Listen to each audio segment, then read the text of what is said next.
In the heart of Rome, behind the massive walls and under the gilded dome of St. Peter's Basilica, lies one of the most mysterious and powerful institutions on earth.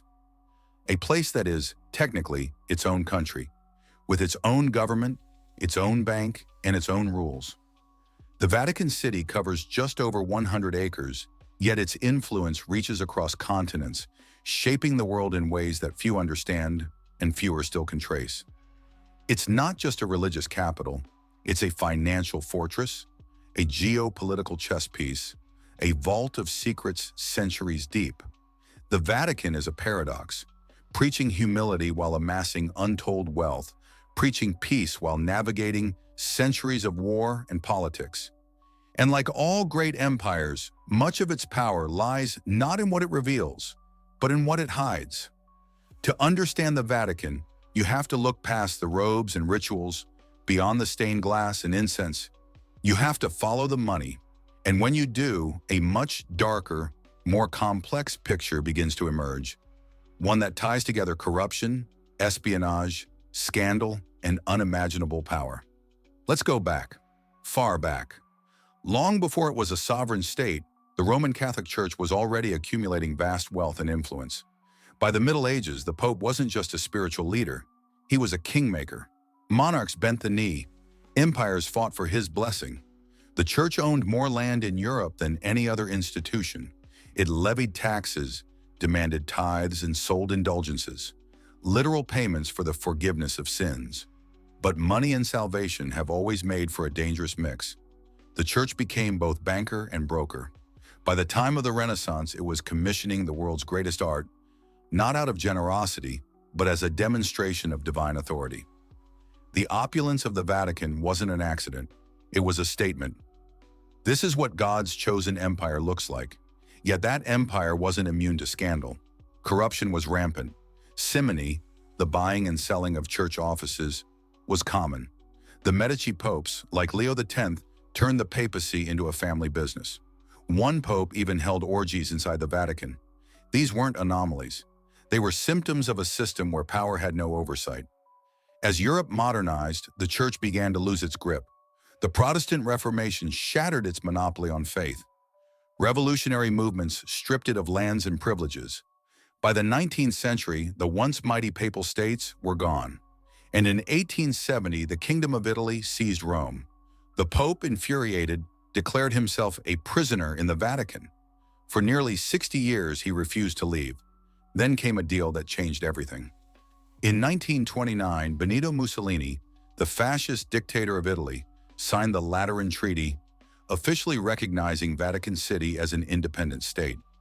In return, the Vatican received massive financial compensation, 1.75 billion lira, part in cash, part in government bonds. Just like that, the Church was back in business, as a sovereign entity with financial capital to match. But what does a church do with billions? It invests, quietly, strategically, and globally. The Vatican Bank, officially the Institute for Works of Religion, was created to manage these assets. But from the very beginning, it operated more like a private hedge fund than a religious institution. Secretive, unregulated, and accountable only to the Pope, the bank became a magnet for shady deals and financial cover-ups. One of the darkest chapters began in the 1970s. The Vatican Bank partnered with Banco Ambrosiano, one of Italy's largest private banks, headed by a man named Roberto Calvi. On paper, Calvi was a devout Catholic and a brilliant banker. In reality, he was laundering money for the mafia, funding illegal political campaigns, and hiding cash in offshore accounts.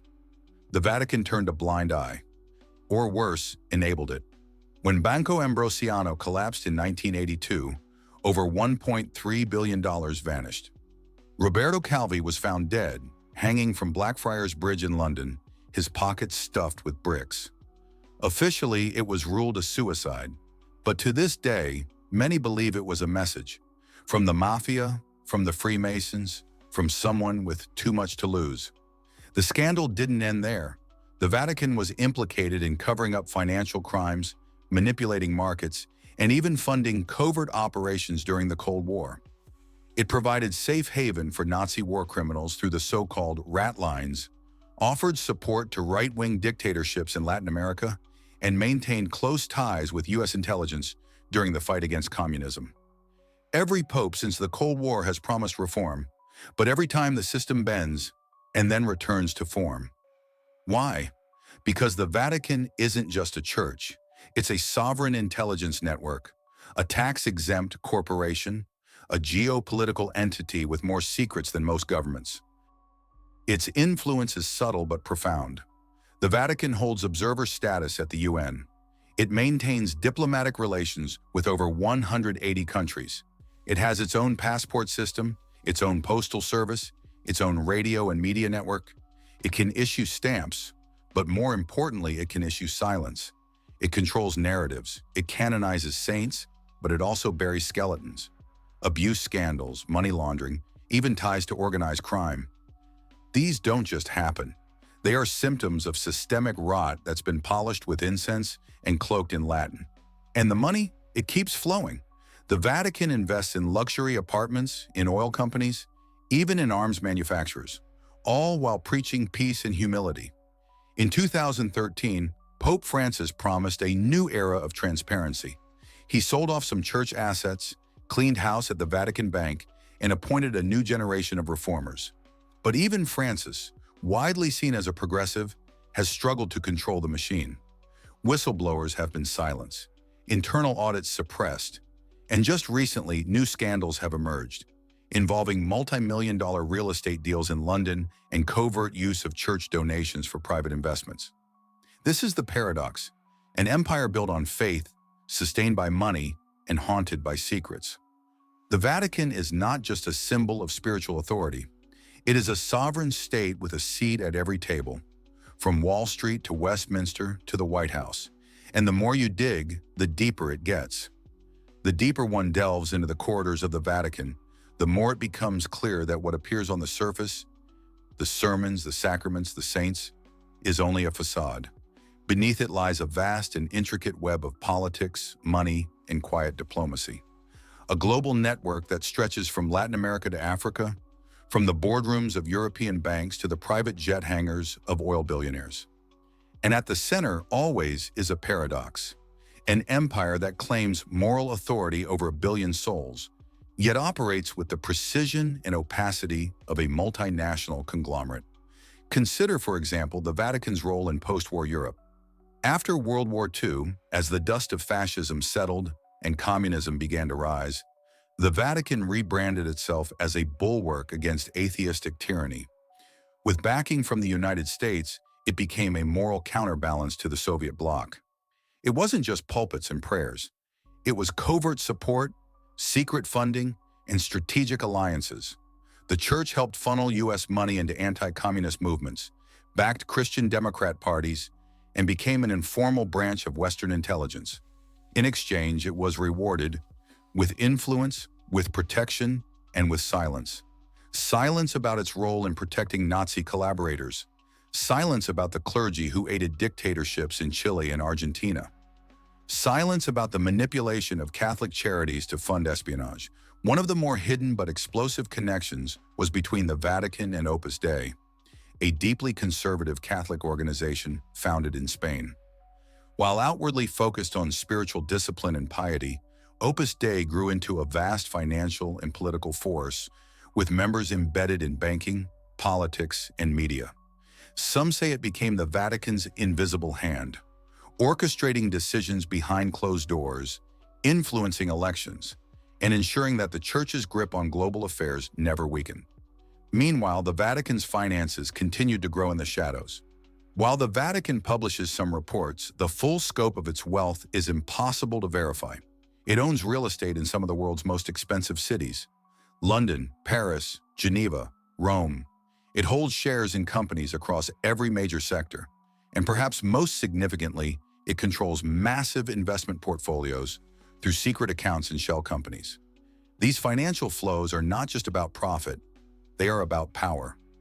Funding friendly regimes, rewarding loyalty, silencing dissent. In one leaked document, church funds were reportedly invested in a pharmaceutical company that produced the morning after pill, while publicly the church condemned its use as immoral. Another investment went into a Hollywood film, again contradicting church teachings. The lesson? Doctrine is for the masses, strategy is for the elite, and when the system is challenged, when someone tries to pull back the curtain, the machine reacts swiftly. Priests who speak out vanish from public life. Journalists investigating Vatican finances find themselves discredited, sued, or worse. Even high-ranking cardinals who question the financial apparatus are often retired quietly. The Church has survived for 2,000 years not by divine luck, but by ruthless adaptation. At the heart of this apparatus sits the IOR, the Vatican Bank. Unlike any bank on earth, it does not lend money, and it serves a highly select group of clients, mostly clerics, diplomats, and religious institutions. But what it lacks in public function, it makes up for in secrecy. The IOR has been tied to money laundering, tax evasion, and even the financing of political extremism. And every time it promises reform, the headlines fade and business resumes. In 2012, the so-called VatiLeaks scandal broke. Thousands of confidential documents leaked from the Pope's own apartment exposed internal corruption, power struggles, and mismanagement at the highest levels. It revealed a church not at war with the devil, but with itself. And when the butler, yes, the Pope's literal butler, was caught as the whistleblower, the Vatican's response was swift. He was imprisoned. The leaks were contained. The reforms once again fell short. Pope Benedict XVI, the first to resign in over 600 years, cited health reasons. But insiders whisper of something more sinister. A network of pressure, scandal, and financial rot so pervasive that even the Pope himself could not cleanse it. His departure paved the way for Pope Francis, who came to power with the promise of change. A Jesuit, a reformer, a man of the people. And to his credit, Francis made real efforts. He introduced audits. He restructured the Vatican's Secretariat for the Economy. He exiled corrupt officials. But even Francis, with his international popularity and moral authority, has been overwhelmed by the sheer inertia of the system. The Vatican bureaucracy, known as the Curia, is notoriously resistant to change, and many of its members see reform as a threat, not a necessity. Beneath the surface, the old alliances remain. The financiers, the power brokers, the ideological hardliners. They whisper in Latin, sign papers in silence, and know how to wait. After all, in an institution that measures time in centuries, short-term crises are mere ripples. And while the Church preaches charity, the Vatican itself operates with the instincts of a sovereign wealth fund. In 2020, amid a global pandemic, it was revealed that tens of millions in charitable donations, including funds from Peter's Pence, supposedly destined for the poor, were redirected into speculative real estate and luxury investments. The faithful gave their widows' mites. The Vatican bought high-end property in London. In the face of this, apologists argue that the Church is a complex institution navigating an increasingly hostile world, that it must play the game to survive. But this ignores a central truth. Transparency and morality are not mutually exclusive. The Church could lead by example. Instead, it chooses opacity and expediency. And so the Vatican remains what it has always been, a paradox, a kingdom cloaked in holiness, a monarchy dressed as a ministry, a corporation that preaches poverty. And while its officials speak of eternal salvation, their actions often speak of temporal power. To truly grasp the scale of the Vatican's reach, one must understand its influence on geopolitics. Unlike traditional nations, it doesn't wield armies or control trade routes. Its power is softer, yet in many ways more enduring. The Church doesn't just speak to governments, it speaks to souls, and that gives it a unique leverage. Presidents kneel, prime ministers send envoys, billionaires seek blessings. The Vatican operates through nuncios, essentially ambassadors, stationed in nearly every country. These envoys aren't just spiritual advisors. They are political operatives, gathering intelligence, shaping opinion, and sometimes influencing elections. In places like the Philippines, Poland, and Brazil, the Church's stance on political issues can sway millions of voters. Its endorsement, or condemnation, can make or break a candidate. And then there's the control of narrative. The Vatican owns one of the largest media conglomerates in the religious world, with newspapers, radio, television, and online platforms that reach over 1 billion Catholics. These outlets don't just report news, they shape it. They decide which scandals to acknowledge and which to bury. They canonize not just saints, but ideologies. Consider the Church's influence in education. Across the globe, Catholic schools and universities train millions of young minds. While many offer quality education, they also instill a worldview, one shaped by doctrine, hierarchy, and centuries of institutional thinking. Even in secular societies, the fingerprints of Vatican ideology remain embedded in curricula, especially in matters of ethics, sexuality, and history. Nowhere is this more apparent than in the Church's stance on human sexuality. For decades, it has opposed contraception, same-sex relationships, and gender identity rights.